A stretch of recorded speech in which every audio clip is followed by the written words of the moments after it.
Uniform civil code के लिए जनता के सुझावों और विचारों को शामिल किए जाने को लेकर समिति ने आज राजभवन में वेबसाइट का शुभारंभ किया। हालांकि इस दौरान समिति ने प्रदेश के करीब 1 करोड़ लोगों को मैसेज और व्हाट्सएप के जरिए मैसेज भी भेजे, जिसके माध्यम से समिति ने जनता से उनके राय मांगे। समिति के अनुसार समान नागरिक संहिता के परीक्षण एवं क्रियान्वयन के लिए वेबसाइट को लॉन्च किया गया है। साथ ही समिति ने जनता से अनुरोध किया है कि प्रदेश की जनता बढ़ चढ़कर अपनी राय को समिति को दे।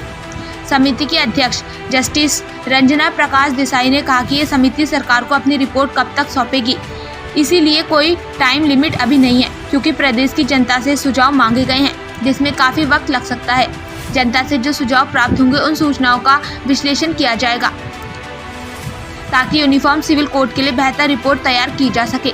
साथ ही कहा कि इसके लिए सब कमेटी भी बनाई गई हैं, जो जनता से प्राप्त सुझावों का अध्ययन करेंगी। लिहाजा जनता से प्राप्त जो अच्छे सुझाव होंगे उनको कंसीडर किया जाएगा। वहीं यूसीसी के सदस्य एवं उत्तराखंड के पूर्व मुख्य सचिव शत्रुघ्न सिन्हा ने बताया कि उत्तराखंड सरकार की ओर से ये निर्देश दिए गए हैं कि प्रदेश में जो मौजूदा कानून है उसका अध्ययन करें और इस बात पर ध्यान दें क्या मौजूदा कानूनों में कुछ संशोधन करने की जरूरत है या फिर मौजूदा कानून के बिहार पर अलग अलग कानून बनाया जा सकता है।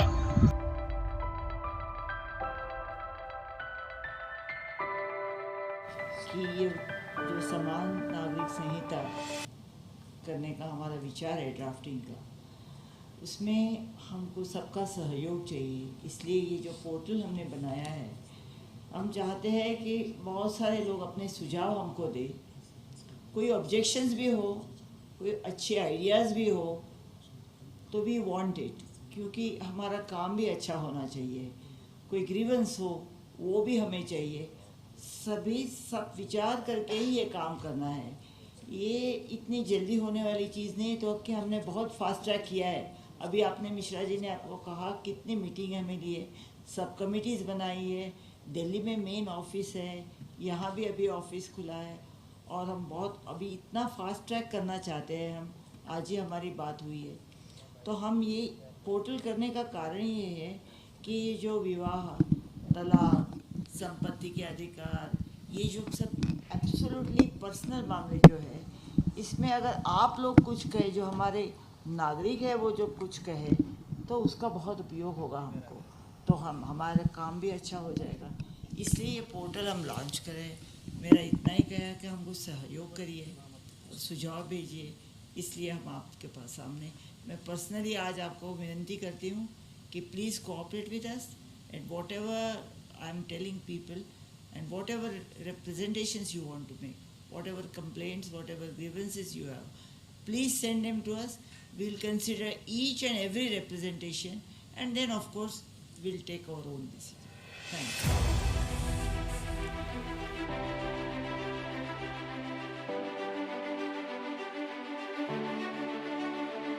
साथ ही यूसीसी के सदस्य शत्रुघ्न सिंह ने कहा कि ये समिति उत्तराखंड राज्य में यूनिफॉर्म सिविल कोड के लिए अध्ययन कर रही है, लिहाजा उत्तराखंड के निवासियों से सुझाव और उनके विचार मांगे गए हैं। यही नहीं, समिति ने प्रदेश की महिलाओं से भी अनुरोध किया है कि वह भी अपना सुझाव विशेष रूप से रखें, ताकि जो हम समानता की बात करते हैं उनको भी इसमें सम्मिलित किया जाए, क्योंकि समिति के लिए महिलाओं की राय भी काफ़ी महत्वपूर्ण है। ऐसे में महिलाओं को चाहिए कि वह चढ़कर अपने राय और सुझाव को समिति के सामने रखें।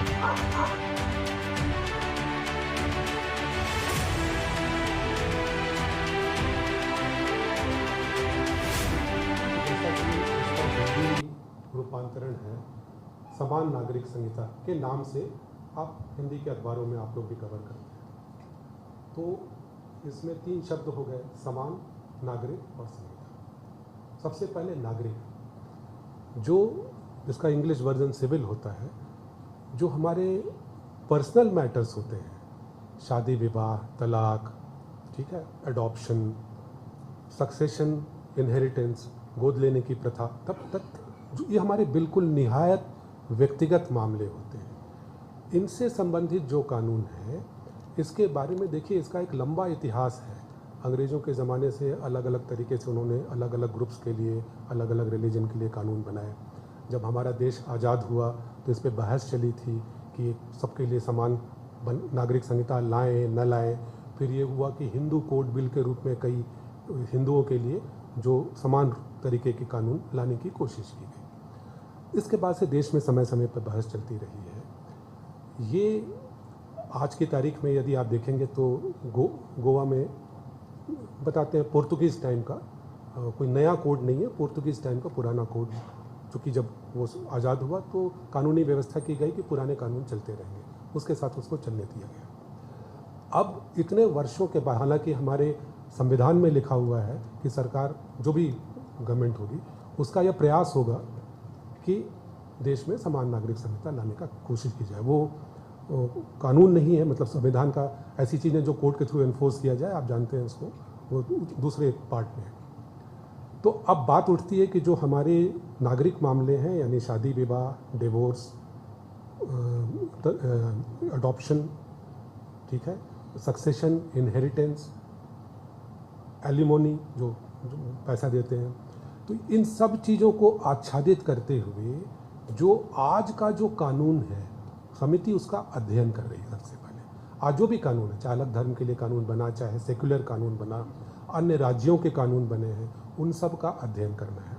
फिर ये देखना है कि क्या जो मौजूदा कानून है उसमें हम कोई परिवर्तन करके क्या ऐसा कर सकते हैं कि समानता ला सके, समान नागरिक संहिता की बात करें, समानता ला सके, और क्या यह संभव है कि इन सब को एक छतरी के नीचे ले आए। जो जितने भी हमारे व्यक्तिगत नागरिक मामले जिनका मैं उल्लेख कर रहा था, उसको एक छतरी के नीचे लाके क्या एक कानून की किताब बना सकते हैं, जिसको कोड कह सकते हैं, जिसको समान नागरिक संहिता की संज्ञा दी गई है, क्या हम बना सकते हैं? यदि बनाएं तो उसका स्वरूप क्या हो? तो समिति अभी इसी पे काम कर रही है। अभी बात उठी थी कि हमारे यहाँ ट्राइब्स हैं, तो समिति सब पे विचार करेगी। हमारे यहाँ अलग अलग क्षेत्र की विशेषताएं हैं, पुरानी परंपराएं हैं, उसको भी देखना है। जो पुराना कानून बना हुआ है उसमें भी ये व्यवस्था की गई है कि ठीक है, ये कोड बनेगा, लेकिन हम सम्मान करेंगे जो हमारे कस्टम और यूसेज, पुरानी परंपराएं जो हैं, परंपरागत रूप से जो चीज़ें रही हैं, उसको कैसे सम्मानित करें। तो इन सब पे विचार करने के बाद ही समिति इन पहलुओं को छूते हुए एक कानून में संशोधन, नए अलग अलग कानून या एक छतरी के अंतर्गत सारे कानून लाने का प्रयास करेगी। अंतिम तरीके से क्या होगा अभी हम लोग नहीं बता सकते, बिकॉज अभी अध्ययन के बीच में है, हमारी चर्चाएं चल रही हैं, उसके बाद ही बता पाएंगे। और कोई इसके संबंध में प्रश्न हो तो आप पूछ सकते हैं।